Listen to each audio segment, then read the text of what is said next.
I'm Tina and welcome to Lakeshore Academy. Today's subject is, what do you do with a child with a short attention span? Many of us have to deal with this. A lot of us have children with ADD or ADHD, or children in general just lack focus. And a lot of it is geared towards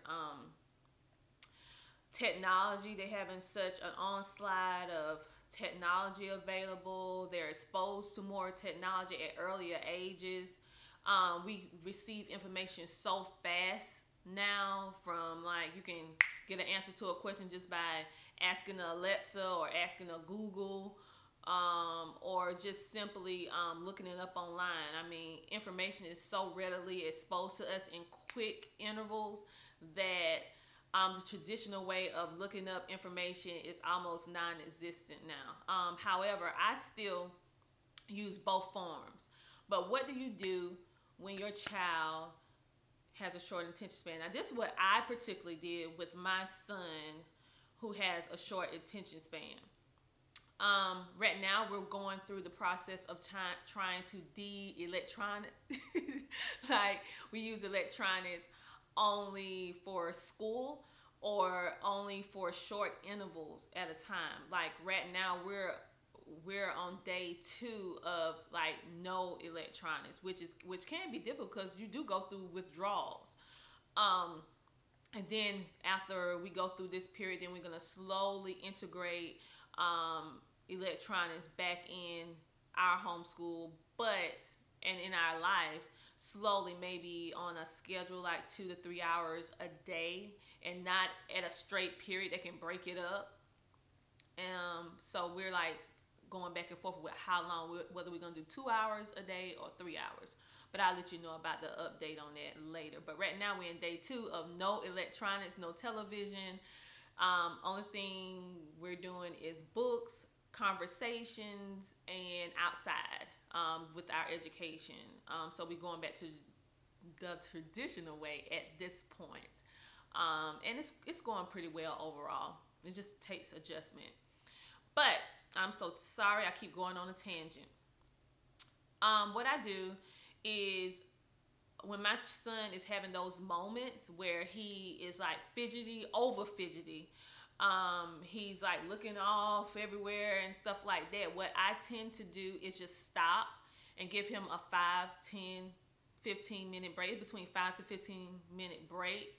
And I let him get up, move around, jump around. We have like an inside trampoline, so I let him jump on that, or I'll play catch with him, like throw a ball back and forth, let him jump rope, let him run around, or we do some kind of fun activity together to like jump up and do exercises together. That's what I do to help him gain his focus back. That's what I particularly do.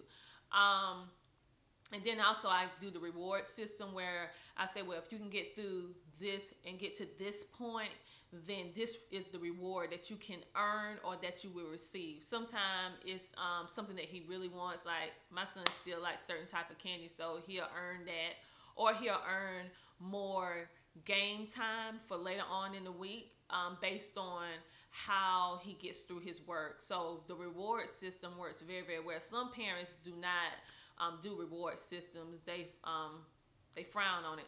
But in my particular case, it has been very successful with me, the reward system. But the key to making it work is finding something that your child likes or that they're interested in, and use that to help encourage them to succeed at whatever you're trying to get them to accomplish for that particular day or that particular lesson or that particular time frame. It's because they seeing that, okay, I'm not just doing all this work and I'm not receiving anything, or it's not, because most of the time children don't see the benefit of school work. They just see it as being very tedious, very boring. So if you give them something to look forward to, especially a child with ADD or ADHD, or any child in general, they're more excited to do it because they know they're going to receive something at the end. So that's what we do. We even have Entrepreneurship Academy. You can like subscribe and check out her channel. She does like a prize box. So we actually is starting us a prize box right now. So after they get done with certain activities,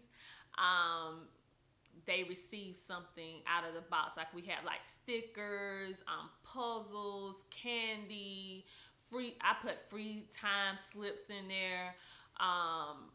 All kind of different stuff. You can add whatever in there that you want to add. I might even put like $1 or something. I don't know. I'm just gonna try to be creative and put different stuff. So those are different things to help children with short attention spans, and just do your lessons in short intervals. 15 minutes. You can get a lot of information in 15 intervals if you schedule and do it the right way for your child, that fit your child's unique learning style. So 15 minutes is totally fine with the educational process as long as they're getting the information, because if you go 30 minutes and they're not getting anything versus 15 minutes and they're understanding and getting it, then do the 15 minutes. You don't have to sit down for 30, 45 minutes or an hour in instructional time or school time in a straight interval. You can break it up and you can get more out of them that way as well. So I do that too. I break it up in small intervals based on what type of day my children are having. If they're having one of those great, awesome days where you could just get through everything, oh my mercy, I love those days.